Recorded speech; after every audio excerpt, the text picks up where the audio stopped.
এবার ভারতের বিরুদ্ধে গুরুতর অভিযোগ তুলেছে জাতিসংঘ ও মানবাধিকার সংস্থাগুলো। তাদের অভিযোগ, নারী ও শিশুসহ কমপক্ষে 40 জন রোহিঙ্গা শরণার্থীকে আন্দামান সাগরে ফেলে দিয়েছে ভারতীয় নৌবাহিনী। জাতিসংঘের মানবাধিকার বিষয়ক হাই কমিশনার রোহিঙ্গা শরণার্থীদের পরিবার ও তাদের আইনজীবীরা এই অভিযোগ করেছেন বলে জানিয়েছে। বলা হয়েছে, ওই 40 রোহিঙ্গা শরণার্থীকে জীবন রক্ষাকারী জ্যাকেট পরিয়ে মিয়ানমারের সামুদ্রিক সীমানার কাছে আন্দামান সাগরে ফেলে দেওয়া হয়েছে। OHCHR আরও জানায়, গত 6 মে নয়াদিল্লি থেকে আটক করা রোহিঙ্গাদের ভারতীয় নৌবাহিনীর কর্তৃপক্ষ 8 মে বিমানযোগে নিয়ে গিয়ে সাগরে ফেলে দিয়েছে। তাদের মধ্যে শিশু, নারী ও বৃদ্ধরাও ছিলেন। সাথে তারা মিয়ানমারের কোনো এক দ্বীপে পৌঁছালেও তাদের বর্তমান অবস্থান সম্পর্কে কিছুই জানা যায়নি। ভারতের শরণার্থী বিষয়ক কর্তৃপক্ষ এ বিষয়ে জানিয়েছে, ফিরে আসা বেশিরভাগই ভারতে জাতিসংঘের শরণার্থী বিষয়ক হাই কমিশনে নিবন্ধিত ছিলেন এবং তাদের বায়োমেট্রিক তথ্য সংগ্রহের অজুহাতে ভারতীয় কর্তৃপক্ষ তাদের আটক করেছিল। এ ঘটনায় জাতিসংঘের পক্ষ থেকে একজন বিশেষজ্ঞ নিয়োগ দেওয়া হয়েছে, যিনি ঘটনা তদন্ত করবেন।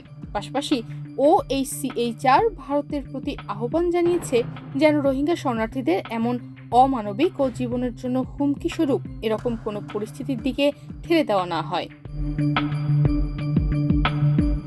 জাতিসংঘের মিয়ানমার বিষয়ক বিশেষ প্রতিবেদক টম এন্ড্রুস এ বিষয়ে বলেন, এই ঘটনা আন্তর্জাতিক সুরক্ষা প্রাপ্য লোকদের প্রতি সরাসরি অবজ্ঞা এবং মানবতার বিরুদ্ধে এক নির্মম আচরণ। এটি আন্তর্জাতিক আইনের অন্যতম মৌলিক নীতির লঙ্ঘন, যেখানে কাউকে এমন কোনো জায়গায় ফেরত পাঠানো যাবে না যেখানে তাদের জীবন বা স্বাধীনতা হুমকির মুখে পড়তে পারে।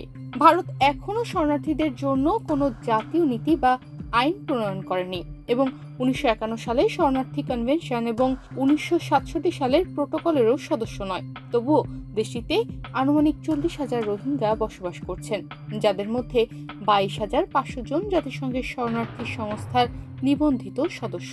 অনেক রোহিঙ্গাকে অবৈধ অনুপ্রবেশকারী হিসেবে আটক করে ডিটেনশনেও রাখা হয়েছে। কিছু রোহিঙ্গাকে বাংলাদেশ ও মিয়ানমারেও ফেরত পাঠানো হয়েছে।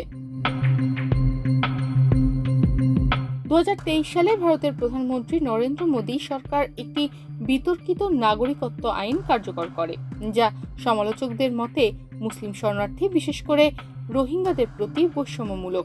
এ ঘটনায় জাতিসংঘ সহ আন্তর্জাতিক মানবাধিকার সংস্থাগুলোর পক্ষ থেকে ভারত সরকারের প্রতি রোহিঙ্গাদের মানবাধিকার রক্ষার আহ্বান জানানো হয়েছে। তনিমা রহমান, বাংলাদেশ প্রতিদিন।